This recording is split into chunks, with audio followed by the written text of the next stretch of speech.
Estamos começando mais uma live aqui do programa Parlamento Aberto, direto do nosso perfil do Instagram.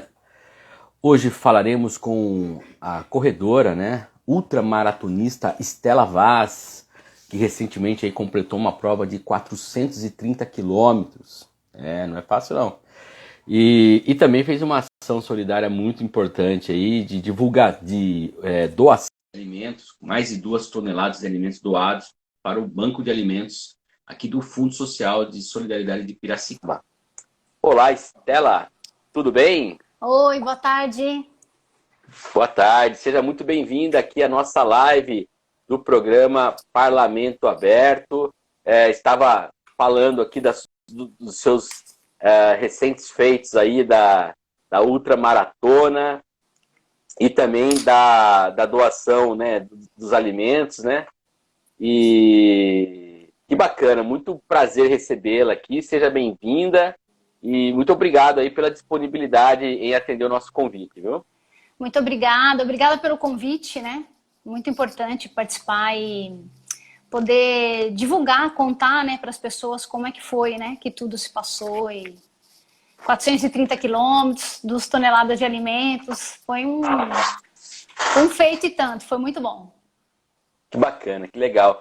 Nesses momentos de pandemia que a gente está com tanta notícia pesada, notícia ruim mesmo, a gente tem vivido aí momentos muito difíceis por conta da pandemia, todas as pessoas que estão morrendo, as pessoas que estão adoecendo e ficando com sequelas, e todos os problemas, inclusive econômicos que isso também está gerando, Então é legal a gente ter uma notícia boa, uma notícia de uma ação solidária.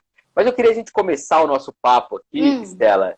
Queria que você falasse um pouquinho de como a corrida entrou na sua vida, todo o seu histórico, voltado aí à parte mais de ter se tornado uma atleta, porque uma coisa é aquela corridinha de 5, 10, 15 quilômetros que o pessoal dá. Outra coisa é ser ultramaratonista, Já aí o nível do treinamento é outro, Toda a disciplina altera também. Que você falasse um pouquinho de como isso começou na sua vida e como chegou tão longe. Eu comecei a correr, me mudei para Piracicaba em 2010. E em 2011 eu já comecei a correr como todo mundo, a convite de amigos, sem grandes pretensões, E comecei com 5, com 10 quilômetros e logo eu percebi que isso ia fazer parte da minha vida, Eu me identifiquei com a modalidade e comecei a treinar, porque eu queria correr, eu já tinha planos, eu comecei a correr, fui evoluindo, então eu já quis fazer uma meia maratona, então eu já procurei um treinador, eu comecei no clube de corrida e caminhada do Sesc de Piracicaba, e logo depois que eu fiz a minha primeira meia maratona, eu já procurei um treinador, fui uma assessoria e assim eu comecei. Dali eu fui evoluindo devagar, Então eu fiz os 21 quilômetros, depois eu fiz a maratona, que são 42 quilômetros, e até chegar em 2015, quando eu fiz a minha primeira corrida um pouco mais longa, que foram 75 quilômetros. Nessa corrida, Érica, eu já identifiquei assim que eu fiz uma corrida, que eu fiquei muitas horas em movimento correndo e que foi bom para mim, que meu corpo levou bem, sabe? Então, a hora que a prova acabou, eu já identifiquei que eu estava bem, inclusive que eu tinha vontade e energia para correr mais. Então, eu pensei, puxa, eu vou aumentar essa distância e ver o que vai dar. E assim eu fui aumentando.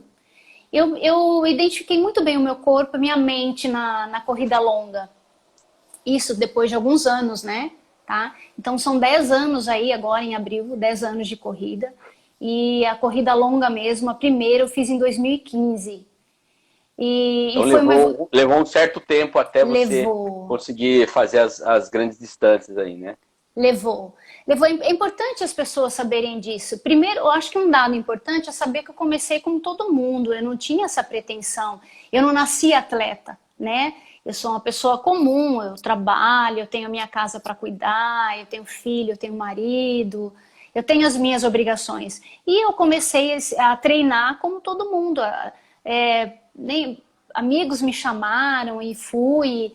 E a corrida, ela tem essa vantagem, né? Qualquer um pode participar e ela te leva para um contato social, né? Você entra, você passa a fazer parte de um grupo, de uma comunidade e vocês se encontram para correr, para treinar, ou o pedal, né? Tá fazendo muito isso na cidade, a gente vê. Então ela é saudável em todos os sentidos, né? E foi aí que eu comecei. E aí que eu comecei a me preparar e dedicar à corrida de longa distância em 2015 e fui evoluindo até chegar na que eu mais gosto de fazer, que são as 135 milhas, que são os 217 quilômetros. Que daí eu cheguei na Badwater. Que legal, que bacana. Não, é muito interessante que você traga dessa forma essa questão de ter se tornado uma ultramaratonista, estar fazendo distâncias, né, como a de 430 quilômetros e outros também de 200 e tudo mais, porque realmente, né, muitas vezes a pessoa, e aí não estou falando pelos outros, falo por mim mesmo, né, eu já comecei, já tive períodos que eu corri, tive períodos que eu parei, aí agora eu estou na fase da bike, né, você falou da bike, estou nessa de tentar a bike, mas também estou com várias dificuldades, né, de conseguir evoluir mais rápido, né?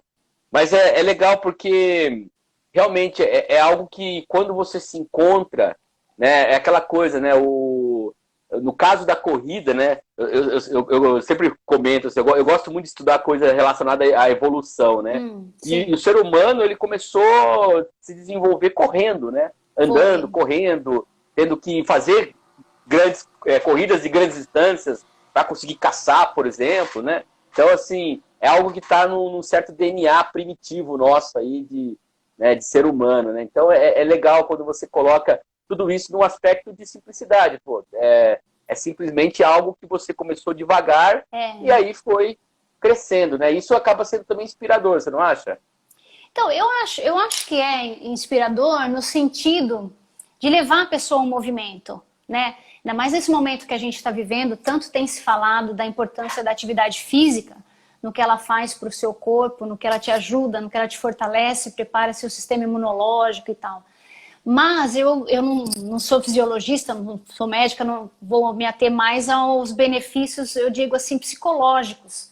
Porque você entra numa rotina saudável, você encontra pessoas que compartilham desse sentimento, né? Pessoas que gostam de fazer a mesma modalidade, e isso vai te levando a conquistas. Então, no meu caso, quando eu fiz a minha primeira corrida de 5 quilômetros, foi uma maravilha. Depois a de 10 e assim por diante, todas as quilometragens que eu atingi, essa vitória, você leva para sua vida pessoal. Você chega na sua casa satisfeito, você trabalha se sentindo realizado.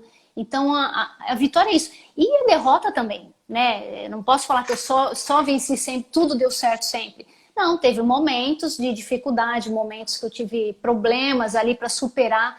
Eu acho que acredito que em todas as modalidades esportivas a gente passa por isso. A gente aprende mais com a derrota, na verdade, até do que com a vitória. E na corrida é assim. Na corrida longa, você passa por muitos altos e baixos durante a prova, né? Você desanima, você se cansa, você pensa em desistir, aí daqui a pouco vem uma energia que você não sabe de onde vem e aí você ressuscita. A corrida longa, ela é um ensinamento. É muito bom isso. E essa prova, ela foi diferente das outras, né? Porque essa prova ela foi virtual.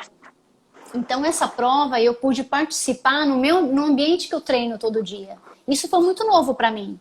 Porque eu treino todo dia aqui na cidade de Piracicaba, nas ruas de Piracicaba. E na hora de correr, você vai no seu ambiente da prova. Dessa vez, não. Então, foi muito bom. Foi um aprendizado para mim. Foi bom. E as doações também, né? A participação das pessoas, isso também me motivou muito. Legal. A gente vai falar muito sobre isso ainda. Estou aqui tentando só fazer assim, essa parte mais de entender, né, como que a pessoa chega a esse... Mas a gente vai falar sobre tudo isso ainda. Tá. Só para completar, você citou a pandemia, eu acho interessante, né? Como que foi esse processo na pandemia? Treinar na pandemia, aquele receio de sair de casa, né? Eu me lembro no início da pandemia, toda vez que eu saía de casa, sei lá, para o supermercado, eu voltava e falava, peguei Covid. Eu fiquei enganado, né? Eu não sei se você chegou a ter esse tipo de coisa assim. Como que foi isso? No começo foi muito difícil, porque no começo eu fiquei acho que uns 60, 45, mais de 45, quase 60 dias sem sair. Então, assim, quando estourou a pandemia, eu tinha acabado de fazer uma prova, né? Isso foi lá em março.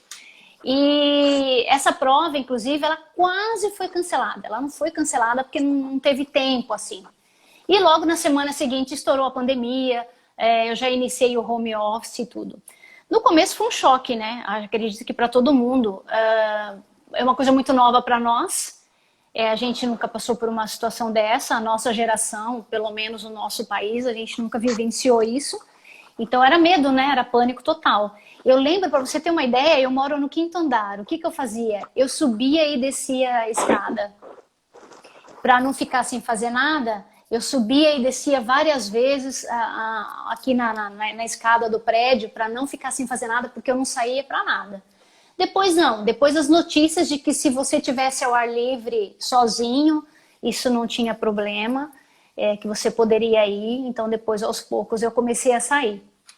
Mas também foi difícil, porque eu tinha a sensação de que estava me expondo, ou que eu estava fazendo algo irregular, né, em sair de casa. Então no começo era muita coisa que a gente não tinha certeza, muita gente falando que você não devia sair, enfim. Então foi muito difícil. Eu acredito que quando as provas começaram a ser canceladas, eu digo a minha visão de atleta, né? Quando começaram a cancelar as provas, que a ficha caiu, sabe? Que eu falei, nossa, provas no mundo inteiro estão sendo canceladas. Então, isso foi um choque muito grande. Eu, por exemplo, eu tinha planos de fazer uma prova em Portugal em julho já do ano passado, né? Já estava me preparando. A prova foi cancelada ano passado. Teve ano passado, mas assim, a gente não podia, porque os voos foram cancelados, você não podia viajar, não podia voar. Ainda bem que não fiz inscrição nem nada. Então já foi um baque, um plano que eu tinha que eu não pude fazer. E também não vou poder fazer esse ano, porque como é que eu vou saber como é que o mundo vai estar em julho, né? Não é verdade? Ainda mais com essa coisa que os brasileiros, tem lugar que não está aceitando o brasileiro. Então, enfim, foi um choque o cancelamento das provas. E aí começaram essas provas virtuais. E no início isso não me pegou. Eu também não me atraiu de primeiro momento, tá? Mas foi bom, porque eu comecei a ver um monte de gente participando da prova virtual e passando a se movimentar, passando a ter um objetivo. Então, acho que isso foi importante. Porque você não tem prova, você não tem nada a fazer, como é que você vai treinar? E a motivação para treinar, né? Foi muito difícil. E assim, você sempre treinou ao ar livre aqui em Piracicaba? Porque assim, a gente sabe que há uma diferença hoje, já no início da pandemia não sabia muito isso, mas hoje já sabe que o treino ao ar livre ele tem muito menos risco do que imaginava que poderia ter. É diferente, por exemplo, de um treino em academia. Embora eu li um artigo ontem do Drauzio Varela, não sei se você chegou a ver, dizendo que também estão descobrindo que a transmissão pela superfície dos ambientes não é tão grande quanto se imaginava. Sim. É mais mesmo a via oral, a via mesmo no ar, né? É o ar mesmo que é mais complicado, né? Não é tanto só os ambientes, né? Mas, enfim, você sempre treinou ao ar livre, mas fazia academia, aí ficou sem academia. Como que você repôs essa parte do treino mais muscular, né? Da parte mais muscular? Como que foi? Então, eu sempre treinei ao ar livre. Eu nunca me dediquei muito ao treino em esteira. Sempre assim para um aquecimento de uma musculação que viria depois, ou desaquecimento, mas eu nunca fui de correr na esteira. Quando surgiu a pandemia, eu fazia assim o fortalecimento numa academia, tá? Mas assim, sempre me incomodou ter de ir à academia. Eu nunca gostei muito do ambiente em si. Então, eu já tinha um equipamentinho, um pezinho, alguma coisa em casa, porque eu já fazia, às vezes, um fortalecimento, uma coisa a mais na minha casa, né? Aí, quando chegou a pandemia, eu passei a me dedicar mais em casa, tá? Então eu tenho aqui o meu pezinho, tenho o meu elástico, até comprei um TRX, meu marido instalou aqui, então eu tenho um espacinho aqui no meu escritório. E aí o que aconteceu? Eu fiz contato com o meu educador físico, o mesmo que eu ia na academia, e ele começou a fazer um treino para que eu pudesse fazer sozinha em casa, tá? Então ele faz o treino de acordo com os equipamentinhos que eu tenho, eu não tenho nenhum equipamento de grande porte, lógico, né? Ele faz esse treino, essa planilha, e eu vou seguindo em casa. E eu tanto me adaptei a isso que eu não pretendo voltar para academia e espaço físico. Eu pretendo continuar na minha casa. Voltei, eu continuo fazendo os treinos aqui. E eu complemento também, às vezes, fazendo yoga, né? Um aquecimento, um alongamento com yoga, também seguindo um agora para o treino de corrida. Perfeito. Bom, deu uma travadinha aqui. Você tá não vou para academia, espaço físico. Você está me ouvindo? Tá, então beleza. Não, travou, mas eu ouvi o que você falou. E você tem aí a perspectiva de manter um treino, né, mais em casa, e sair mais para fazer a corrida. Agora vamos falar mesmo como que surgiu esse processo de participar da ultramaratona Badwater Virtual Race Elite, né? Que é essa ultramaratona de 430 quilômetros. Queria que você primeiro explicasse para nós o formato, né? Porque você utiliza o aplicativo para poder marcar as distâncias e tudo mais. Queria que você explicasse como funciona esse formato virtual. Tá. Essa prova, ela é uma prova que ela existe nos Estados Unidos, na Califórnia. E essa prova, inclusive, em 2020, ela foi cancelada por conta da pandemia. A última vez que ela ocorreu presencialmente foi em 2019, na qual eu participei, inclusive. Então, na modalidade dela física, presencial, são 3 provas, tá? O que eles fizeram esse ano? Foi cancelado ano passado por conta da pandemia. Esse ano eles fizeram essa modalidade virtual. Então, eles uniram as 3 provas, a organização, né, as 3 provas que eles têm, totalizando 267 milhas, que são os 430 quilômetros. A modalidade que eu fiz em 2019, eu fiz 135 milhas, que são os 217 quilômetros. Como eles uniram todas as provas, então totalizou 430. Quando saiu essa prova virtual, eu tenho uma simpatia especial por ela, porque é uma prova que eu já fiz presencialmente. E quando eu vi 430, eu falei, nossa, é desafiador, né? Eu vou ter 16 dias para fazer 430 quilômetros, são muitos dias, mas é desafiador. E aí isso começou a me atrair. E aí, em momentos ali conversando com meu marido nessa coisa da prova, eu falei, puxa, eu poderia fazer. E na hora, imediatamente, eu pensei, puxa, o que eu poderia fazer para fazer algo que eu gosto e também ajudar de alguma forma em toda essa situação que está acontecendo. E veio tão natural essa isso. Falei, puxa, que tal, vou tentar então conseguir 1 quilo de alimento para cada quilômetro que eu rodar. E aí surgiu, estamos aprimorando, e isso foi coisa assim de um dia, 2, a gente já lançou nas redes.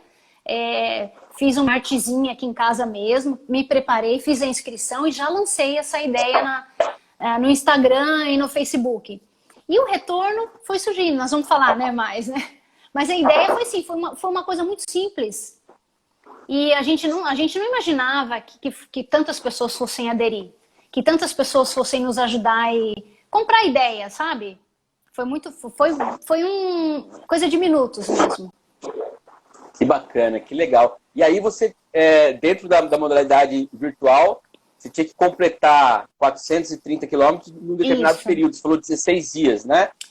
A prova, são muitas regras, né? Então, assim, eu teria que fazer os 430 quilômetros num prazo de 16 dias, que foi do dia 3 até dia 18, e 90 horas, tá? Então, cada atleta ia usar a estratégia escolhida. Eu tinha que fazer essa prova totalizando o tempo em movimento de 90 horas para fazer os 430 quilômetros.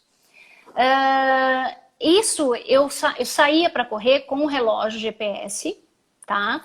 eu tinha que eu tinha que marcar o meu início, registrar meu início por foto, a corrida por vídeo e o final também por foto. Além do GPS, o GPS ele transmitia automaticamente com um aplicativo que é o Strava, que é um aplicativo bem popular aí de bike e de corrida, né? O GPS que eu usei foi o Garmin.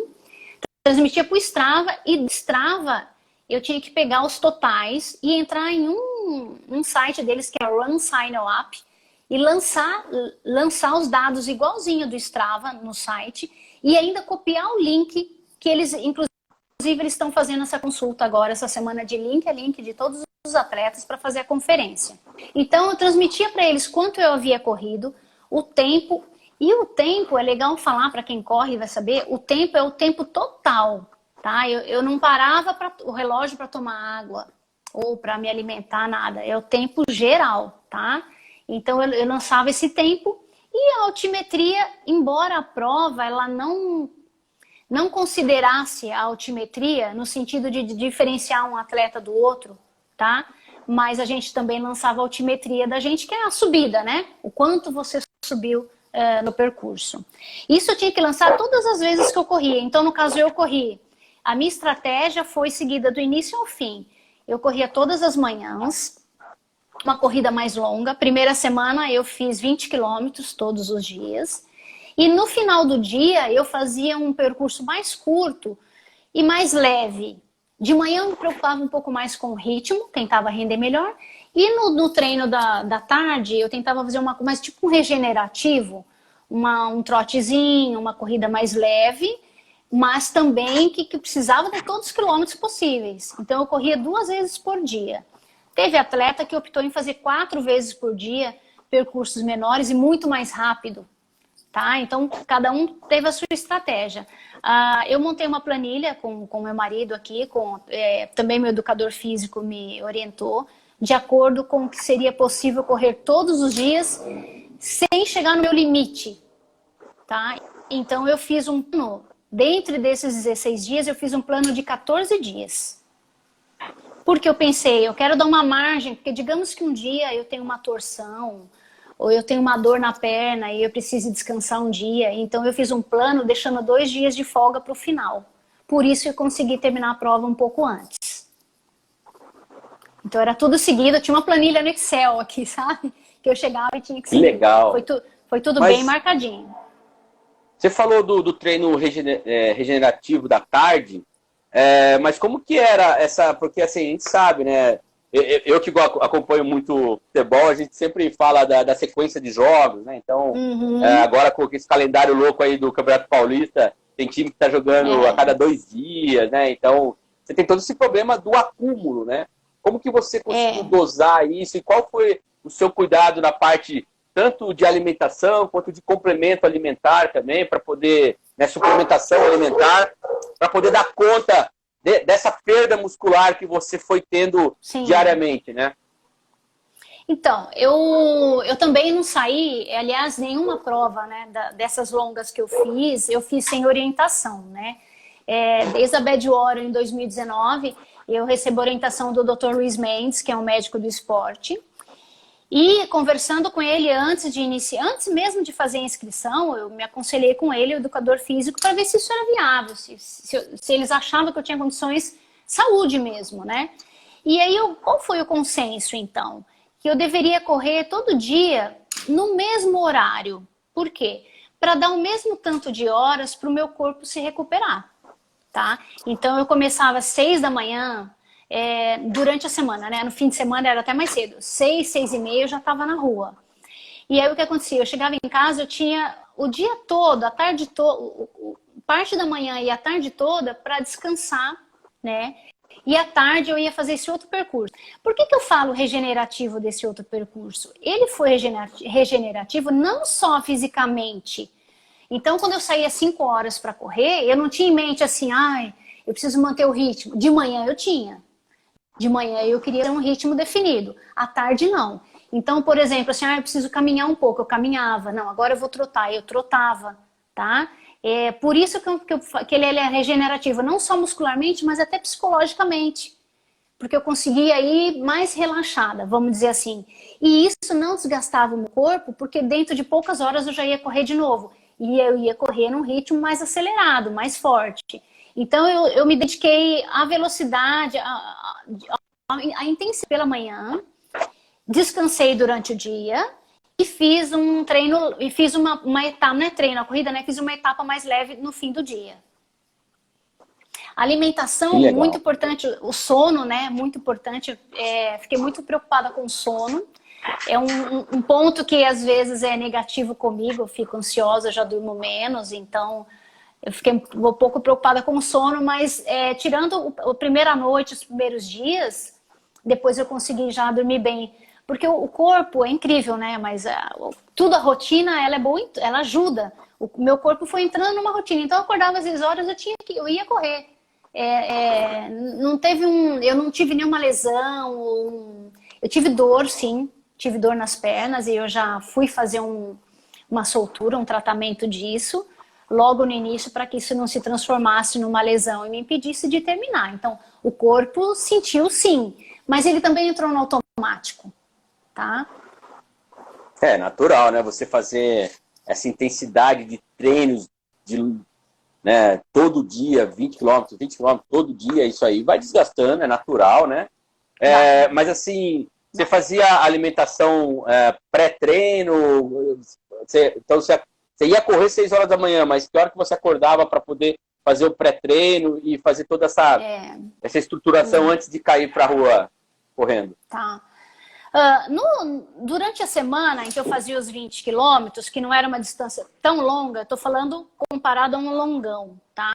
Então, durante a semana, eu não comia nada sólido antes. Eu faço um shake que tenha whey protein, água de coco, palatinose, enfim, suplemento normal, assim, nada fora do...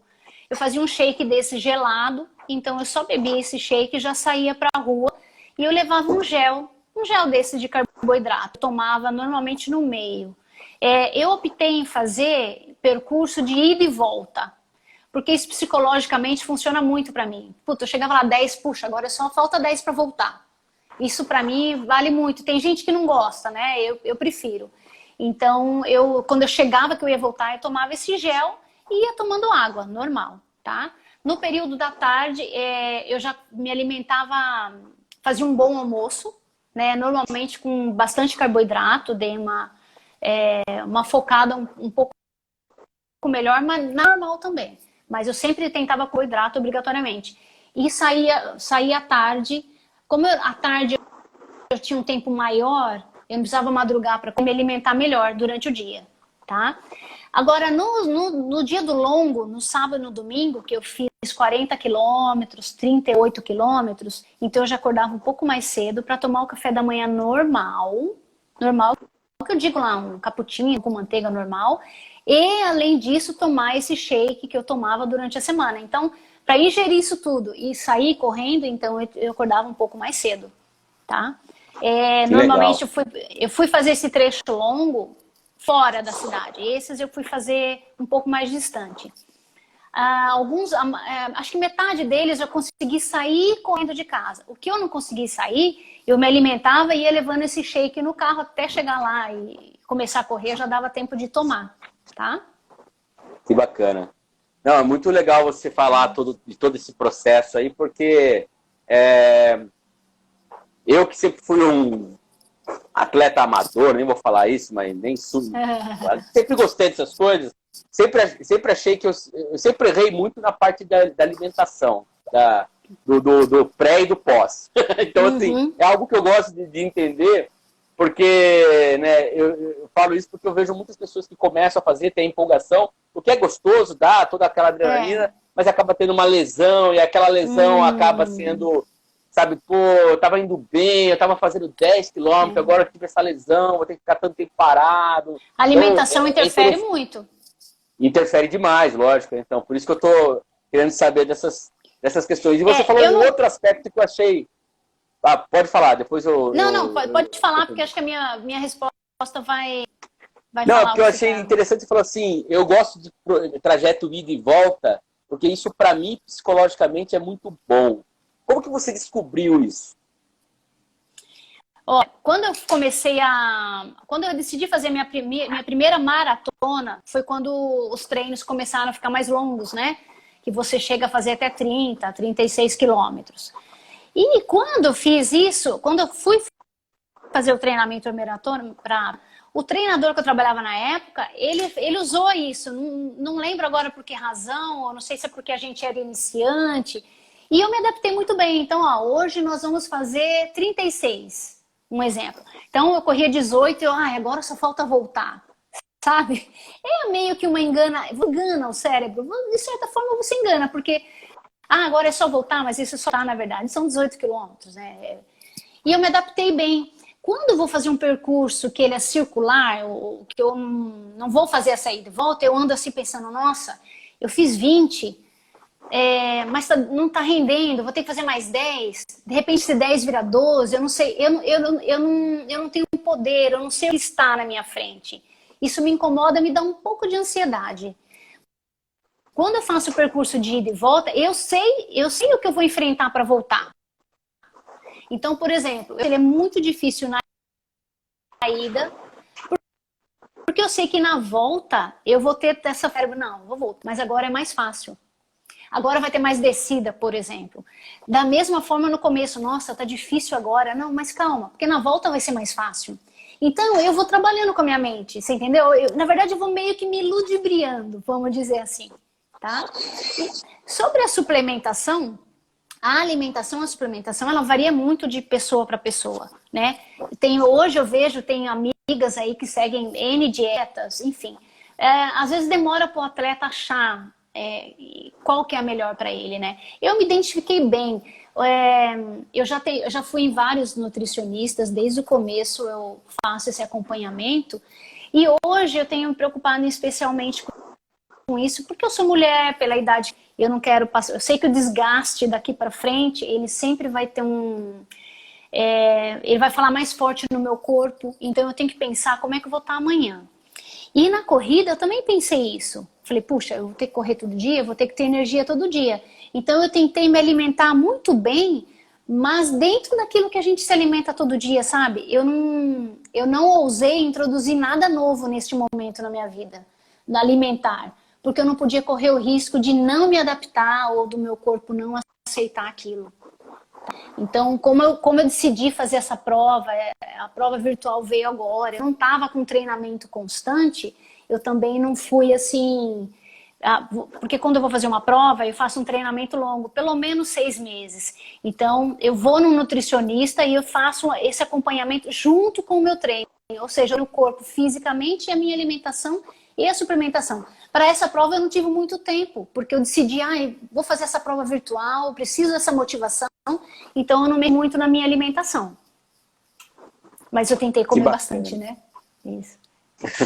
Que legal, nossa, muito, muito interessante assim, entender toda essa complexidade que há nesse processo de treinamento, da parte física, da parte mental, né? Eu vi aqui que passou... Aliás, depois eu vou dar uma lida em vários comentários que surgiram aqui, pessoas te elogiando, colocando aí como inspiração para outros corredores também. Mas um comentário falando da importância da parte psicológica, né? A gente sempre teve aquela quando acompanhava as corridas de São Silvestre, né, na TV, o cara que estava em segundo lugar tentava quebrar psicologicamente o cara que estava em primeiro, né? O cara que estava atrás. Tem toda essa questão aí de estratégia quando você está numa corrida, né? Mas assim, para a gente fechar essa questão da Betty Water, queria que você falasse em relação à sua posição. Você ficou em 11º lugar entre as mulheres, 54 que concluíram o trajeto, né? Para você foi satisfatório? Era o que você esperava? Ou foi até surpreendente? Olha, foi surpreendente pelo número de atletas. Inclusive, a minha classificação no geral, ela mudou. Agora eu fui para 50. Quando começou, saiu o primeiro resultado inicial, estava em 54. Mas hoje o resultado atualizado, eu fiquei em 50, então. E entre 61 daí, mulheres... 162, né, atletas total, né? 190 atletas no total. 190, Nossa. alguns não largaram, alguns não terminaram, né? Mas são 190 atletas. E aí fiquei em 50. Eu achei muito positivo, porque isso é uma classificação geral, ela é expressiva. No feminino eu fiquei surpresa. Eu acho assim que 61 mulheres eu ter ficado em 11ª é positivo. Era o que a gente... Foi bom porque eu consegui seguir minha estratégia do início ao fim. Eu consegui manter o sangue frio, porque o que acontece? No meio da corrida, no começo da segunda semana, eu percebi que se eu fosse um pouquinho, eu ia ter esse retorno no meu ritmo e eu poderia alavancar ou conseguir uma classificação melhor. No entanto, eu me preocupei com concluir a prova. Então eu tinha muita quilometragem, tinha dias, tinha tempo, então eu tentei colocar o pé no chão e me manter ali no sangue frio e manter a estratégia que eu estava seguindo. Porque eu falei, puxa, eu estipulei essa estratégia, agora eu vou mudar e agora não. O foco da prova em si não foi a competitividade, por quê? A prova virtual, cada atleta corre no seu local. Então, veja, foram 32 países, né? Quase 200 atletas. Cada um vivia uma realidade diferente. Por exemplo, a altimetria. Como é que eu vou correr 20 quilômetros em Piracicaba sem pegar subida? É difícil, não tem como. Já um atleta que mora na praia, altimetria 0, então ele ia conseguir render muito mais. Tem atleta que vivia em lugar muito frio, a gente aqui que vive o calor, então é muito diferente, tá? Então, ela não tem como você ficar de igual para igual ou garantir. É lógico que não tem nem como me comparar com as atletas que ficaram entre as primeiras classificações, porque elas foram muito superiores em velocidade. É inalcançável mesmo o nível delas, assim. Mas eu fiquei muito satisfeita com o resultado, porque ele foi feito de acordo com a estratégia que eu estipulei. Que a gente consegui manter essa estratégia do início ao fim, sem me desgastar demais. Então, foi muito satisfatório. Eu gostei, sim, do resultado.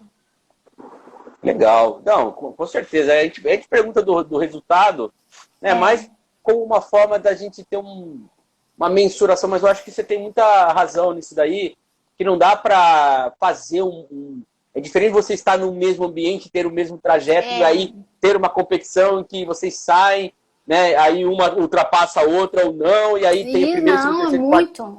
É muito diferente, né? Muito. Na prova física, todo mundo larga tendo os mesmos problemas. Se tá frio, se choveu, choveu para todo mundo. Tá todo mundo ali na mesma situação, tá? Então, ali, um dia você tá melhor, no outro dia você não tá tão bem, ali você tá equiparado. Na prova virtual, não é assim. Então, quando eu resolvi fazer essa prova e eu parti para a arrecadação, aí me figura o plano, a motivação para participar da prova foi outra. Então, eu fiquei feliz por isso, eu consegui manter ali daquilo que eu planejei, vou manter e deu certo até o final, eu não me machuquei, não tive nenhuma ocorrência, eu deixei 2 dias de folga e aí eu terminei antes, por quê? Porque eu não tive nenhuma ocorrência, não me machuquei, eu não precisei ficar nem um dia sem correr por lesão ou por dor nem nada, então foi muito positivo sim.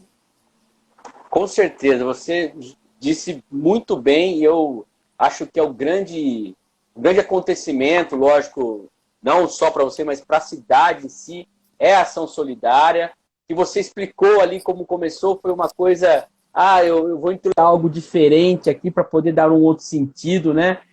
E você deu esse sentido. Como que foi para fazer qual que foi a logística dessa arrecadação de alimentos aí? Que a ideia, pelo que eu entendi, era para ser a cada quilômetro, né, 1 quilo de alimento, se tornou, sei lá, cada 300 metros 1 quilo, né? Foi muito mais do que 1 quilômetro, né? Então, como que foi essa logística? Explica para nós. Bom, como eu te falei no início, o que eu pensei? Eu pensei assim, eu vou arrecadar 1 quilo de alimento para cada quilômetro rodado. Tanto é que a campanha, ela passou a se chamar Campanha 427. Por quê? A prova, ela é medida em milhas. Então, uma milha, ela tem 1 1,609. Quando eu calculei os 267 milhas, eu calculei 1,6. Aí deu lá, 427. Só que quando você calcula 267, esse 0,9, ele se tornou 3 quilômetros. Então, na verdade, mas a campanha já tinha sido lançada com esses 427, eu mantive e corri os 3 quilômetros a mais. Quando eu conversei, eu e meu marido, por quê? Para participar de um evento desse, não tem como fazer sozinha. Minha família teve que entrar comigo nessa. Meu marido, meu filho, porque eu ia correr 2 vezes por dia, eles iam ter que me ajudar nos afazeres, eles iam ter que me auxiliar, enfim. Então eu tive que conversar com todo mundo. E quando a gente decidiu, vamos fazer, qual foi a nossa primeira preocupação? Poxa, nós vamos arrecadar como esses alimentos? Nós vamos arrecadar aqui em casa? Não pode ter aglomeração. Nós vamos buscar? Como é que nós vamos buscar se eu vou ter que descansar para correr? Como é que eu vou ter esses alimentos em mãos sem atrapalhar o tempo que eu estaria correndo? E outra coisa muito importante, para quem eu vou entregar esse alimento depois? Então, de imediato, nós pensamos no fundo social. Por quê? Eu já vinha acompanhando as notícias de que as doações estavam diminuindo muito. Porque no início da pandemia teve uma movimentação, né? Arrecadou muito alimento. E aí, esse ano, com essa nova onda, com essa gravidade, eu já vinha acompanhando que a doação tinha caído muito. Já estava até participando de alguns eventos, algumas entidades assim para ajudar. Por que escolhemos o Fundo Social? Porque lá eles poderiam centralizar todo esse alimento. É um local fácil das pessoas levar. E eles sabem fazer a distribuição. Eles sabem quem está precisando. Se eu levasse, imagina só se eu tivesse levado numa entidade única 2 toneladas de alimento. Esse alimento poderia ficar lá. Como é que essa entidade ia fazer para distribuir isso antes do prazo de validade? Enfim, o Fundo Social ele não nos auxiliou nisso tudo, porque de imediato eu já fiz contato com eles e eles me orientaram. Eles falaram, não, pode fazer a sua campanha, a gente vai receber o alimento aqui, a gente vai computar esse alimento que você vai receber, a gente separa, faz a estocagem desse alimento. Eu fui lá, que é uma coisa interessantíssima, as pessoas não sabem. Eles abrem a cesta, o que eles recebem lá, eles conferem a embalagem se não está furada nem nada, eles conferem a validade e eles estocam separado por tipo de alimento de acordo com a validade. E eles atendem essas famílias que estão precisando de acordo com um sistema interno que eles têm, um cadastro. Cada bairro tem um CRAS e faz esse cadastro. Eu não vou falar muito em detalhe porque eles sabem bem lá como, mas por cima, resumidamente, é isso. Esse cadastro, diariamente, eles têm esse cadastro da família que retirou. Então não periga ter o caso de uma família receber 2 cestas e a outra família não receber nenhuma, sabe? Isso também era uma preocupação que a gente tinha de ser justo, né? De fazer uma entrega justa. Mas eu não tinha noção de que seriam 2 toneladas de alimentos. Eu estava então pensando uns 400 quilos ali. Que bacana. Não, é legal você citar o Fundo Social, porque de fato, né, as pessoas que talvez não tenham esse contato maior com o serviço público, não sabem, né, por exemplo, o Fundo Social ele tem o acesso ao cadastro único, que se chama, que é o cadastro das famílias que recebem, por exemplo, Bolsa Família, né? São as famílias dos filhos das pessoas que estão matriculados em escolas municipais, escolas públicas. Inclusive, só para o pessoal ter uma ideia, né? Está tendo a distribuição dos kits de alimentos que foram formados a partir ali dos alimentos da merenda. Todo esse cadastro, o Fundo Social tem acesso e tem condições de fazer esse acompanhamento. E aí, como que foi assim? O pessoal levava lá no Fundo Social os alimentos. Você começou a receber, olha, estou levando lá, como você tinha essa noção de quanto estava o pessoal levando? Tinha, logo quando a gente lançou a campanha, na mesma noite, assim, as pessoas mais próximas, né, os familiares, já começaram a nos... Então, o que eu fiz? Eu fiz até que em casa meu filho fez, a gente fez uma arte e a gente fez isso com o Fundo Social. Então, nessa arte a gente já colocou o endereço, os dados. Inclusive, foi naquela semana que o isolamento estava mais forte aqui em Piracicaba, né? quando eu comecei essa campanha. Então, a também semana do travão, né? O tal do travão, isso mesmo. Então, o Fundo Social também falou, ó, vamos divulgar bem, inclusive que a gente retira o alimento na casa da pessoa. Então, eu fui divulgando isso. Fui disparando isso no meu Insta, no Facebook, no WhatsApp, e isso foi rodando. A pessoa, então, ela poderia levar o alimento diretamente no Fundo Social, ela poderia agendar para o Fundo Social retirar na casa dela, e a gente teve a opção também de quem fazia contato conosco do dinheiro. Também teve isso. Por quê? Às vezes a pessoa... O que eu identifiquei com essa campanha? Tem muita gente que quer ajudar, a pessoa não sabe como. Ela não sabe onde levar o alimento. Às vezes a pessoa pode ser uma comodidade também, tá? E aí você faz com a pessoa ver essa campanha e fala, pô, vou ajudar. Então teve essa arrecadação também por valores, ela foi feita via Pix, por quê? Para que a pessoa não tivesse um pagamento de taxa e tudo mais. E também porque a gente foi verificar que o Pix era rastreável, se desse algum problema, tudo certinho. E aí a pessoa tinha essas 3 opções, ou levava lá, ou retirava, ou ela fazia a ação em valor. Essas foram as opções que a gente ofereceu para que a pessoa pudesse participar da campanha. Na campanha a gente já tinha arrecadado os 430 quilos. Sabendo, fiquei tão motivada que eu falei, nossa, agora qualquer canseira que eu tenha, eu vou superar e vou conseguir correr no dia seguinte. Então, todo dia eu ia fazendo contato com o Fundo Social, eles iam me falando o quanto tinha, e isso ia me motivando, né? Motivando. Que legal, que legal. Muito, muito importante essa ação, assim. Realmente, você falou do Pix, né? O Pix, eu vi outras campanhas também utilizando essa proposta do Pix, né?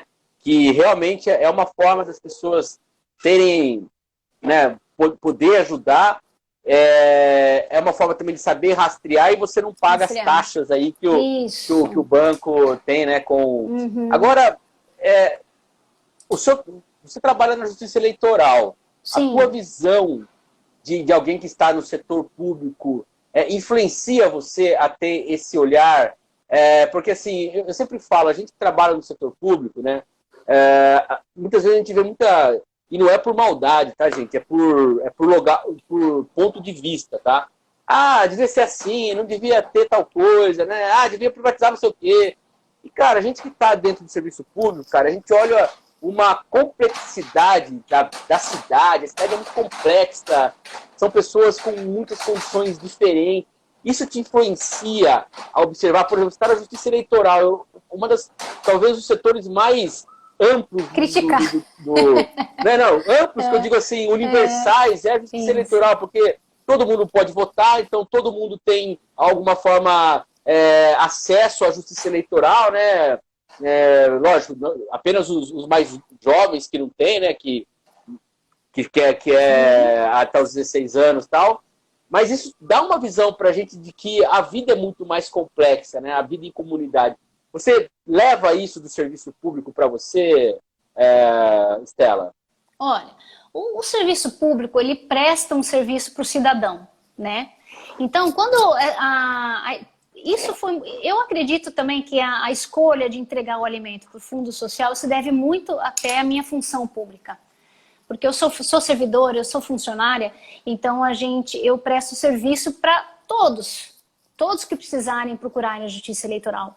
Então, eu tinha confiança de que o Fundo Social, ele não agiria de forma diferente, tá? E também de que ele tem esse acesso a esse sistema único, esse sistema que eles têm, a capacidade que eles têm organizacional de ter essas famílias, saber para quem entregar esse alimento. Isso foi muito bom, porque eu fico imaginando uma entidade pequena, tá? Chega lá 2 toneladas de alimentos. Como é que eles vão fazer a entrega? Para a família que bater lá na porta? Eu não sei se eles têm essa organização. Como servidora pública, eu sei que a administração pública ela tem esses canais, né? Então, foi preponderante para decidir nesse sentido. Eu esperava uma ação igualitária, né? Eu esperava uma ação que fosse entregar o alimento de forma igual, de forma organizada e com justiça para aquelas pessoas que estão precisando mesmo. Então, eu acredito sim que o Fundo Social, independente de opiniões políticas e tudo mais, por isso que eu gosto de falar da parte deles, que eles organizam, que eles separam e tudo, porque a pessoa não sabe, né? Às vezes a pessoa ela tem um posicionamento político e aí ela critica aquilo sem ela saber. Então, o Fundo Social não tem nada a ver com isso. O Fundo Social, ele está lá para atender essas famílias, essas pessoas que precisam. E é muito importante você falar isso da nossa visão de servidor, a gente que está do lado de dentro, né? Então, a gente tem que ver que a coisa é muito maior do que aquilo que a gente imagina. É que quando uma pessoa ela se decepciona com o serviço público, ou ela reclama de algum serviço público, ela tá com a visão do serviço dela, daquilo que não deu certo para ela. Mas o serviço público é muito amplo, né? Ele é muito maior, né? Eu sempre falo, ele é universalista, né? Quando você é universalista, todo mundo que chega você tem que atender. Né? Uhum. É a velha conta, né? Já que nós estamos falando de saúde, né? A velha conta do SUS. O SUS atende 210, quase 220 milhões de pessoas. Exemplo no mundo, saúde né? no Brasil o plano de saúde no Brasil atende 30, né? Então, assim, não dá nem para você mensurar o tamanho da coisa, né? O tamanho da coisa é muito diferente. E eu acho interessante falar isso, o pessoal que está nos acompanhando tem uma boa audiência aqui. Aí eu vou até ser um pouco corporativista aqui, mas como servidor público, a gente ter recebido ao longo desse tempo, principalmente nos últimos anos, uma crítica, a meu ver, muitas vezes injusta ao servidor que está trabalhando para o Estado. Ele não está trabalhando simplesmente para fulano ou beltrano que você votou ou deixou de votar. Ele está trabalhando para o Estado. No caso, por exemplo, da Justiça Eleitoral, que também é um exemplo no Brasil, né, em termos de urnas, em termos de capacidade logística que tem, eu acho importante essa sua ação, Estela, nessa perspectiva de mostrar o valor do servidor público e do quanto ele pode colaborar para a sociedade. Então, assim, eu quis trazer esse tema para falar aqui, porque a gente não tem muito espaço hoje para poder fazer a defesa do trabalho que a gente exerce enquanto servidor público. Entendeu? Entendi. Aquilo que eu te falei, a gente vive um momento crítico, e não é só no Brasil, é no mundo, né? No mundo. E as pessoas, elas estão decepcionadas por N razões. Então, acho que é até normal que elas extravasem isso, colocando todos no mesmo pacote, vamos dizer assim, né? São tantos problemas políticos, problemas administrativos que o nosso país vive, então acho que é normal que elas pensem isso. Mas é bom que elas saibam que não é assim, né? A gente tem o nosso papel, né? A gente tem regra, a gente segue regras, aquilo que você falou, a gente trabalha para todo mundo, não tem um trabalho personalizado, a gente não consegue oferecer isso. E a justiça eleitoral, né, muito injustiçada todo ano passado, né, todo ano a pandemia, ela foi uma novidade para todos nós, né? E eu vou até te falar, também sendo corporativista, eu fiquei muito surpresa com a justiça eleitoral, porque foi novidade para todo mundo, mas assim, ó, a toca de caixa foi organizado, eu falo mais até do TRE de São Paulo, porque cada estado é um TRE, então estou falando especificamente do que eu trabalho, que é o de São Paulo. Em poucos dias a gente conseguiu se organizar para trazer os computadores para casa, para começar a trabalhar home office, para começar a atender o eleitor. Eu sei que para o eleitor que teve que fazer esse atendimento online foi um baque, porque o eleitor ele vinha, a gente é o que mais atende a pessoa diretamente, a justiça eleitoral. Vinha ali fazer o título e tudo mais, e ter que fazer isso eletronicamente ou digitalmente, eu sei que isso foi diferente para o eleitor, mas em pouco tempo a gente conseguiu atender, e estamos atendendo até hoje, né? A gente está em home office. Eu estive em férias para fazer a prova, porque não dava para conciliar, não dava para ter essa divisão aí de preocupação, e já voltei, já estou trabalhando em home office. Então, a pandemia ela foi um susto, mas a gente evoluiu muito, A gente evoluiu muito com relação aos serviços, assim, muito rapidamente. A eleição saiu, né? Foi difícil para todo mundo, eu sei que foi difícil para o eleitor também, mas para nós também foi muito difícil preparar tudo sem estar ali em contato. Então foi um ano de mudanças, muitas. Com certeza. Nós tivemos na Câmara, Estela, uma cobertura muito forte das eleições do ano passado, né? Fizemos diversas reportagens, inclusive vendo a situação das questões, toda a logística que vocês desenvolvem, né, para poder realizar as eleições. E no dia da eleição, foi no dia 15 de novembro, né, teve lá aquele travamento da divulgação lá pelo sistema, né, do STE, né? Mas foi assim, realmente, nisso que você falou, foi em poucas semanas, né, em 10 dias, estava tudo já formatado para poder, na realidade, da campanha. Mas, ó, estamos terminando, infelizmente, aqui o nosso papo, tá? Já estamos já com quase 1 hora aqui. Queria agradecer demais a sua atenção, parabenizar pela sua ação solidária, e, assim, agradecer também, né, enquanto cidadão, agradecer você por essa sua ação e desejar para você muita saúde, outras provas, outras ultramaratonas, que você possa aí manter todo esse trabalho que você desenvolve e também ser uma inspiração aí para as pessoas. Eu que agradeço, né? Agradeço o convite. É bom esclarecer para as pessoas como isso acontece, porque a ultramaratona ela é uma modalidade que não é muito de conhecimento do público. E eu gostaria também de agradecer a todos que doaram, as pessoas participaram muito. Sem esse retorno, a gente não teria tido esse sucesso. Então, o sucesso não foi só meu, né? Eu fui lá, eu corri aquilo que eu me predispus a correr, mas eu recebi como doação muito, muito mais que eu não esperava. Então, eu agradeço aos Pernas Caipiras, que também foram fazer a doação, recolher doações para nós. O 15, a Rádio Piracicaba, que eles ficaram lá na Cruzeiro do Sul recebendo esses alimentos. Ao Rotary Clube Paulista, que também nos ajudou na divulgação. Então, a sociedade embarcou nessa conosco. Então, eu tenho que agradecer demais a todos. Todos mesmo. E obrigada pelo espaço para divulgar, né, como tudo. Legal, Estela. Pessoal, infelizmente eu não vou conseguir ler todos os comentários, mas obrigado a todo mundo que participou dessa live. Eu adorei a live de hoje, adorei esse papo, foi muito gostoso.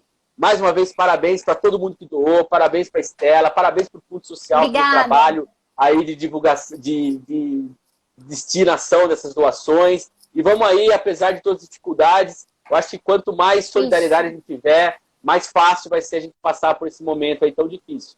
Pessoal, essa live aqui vai ter uma matéria no site da Câmara, câmarapiracicaba.sp.gov.br, e ela fica gravada aqui também no nosso perfil do Instagram. Estela, um beijo enorme para você. Obrigada. Se alguém tiver dúvida, é só me chamar no Insta.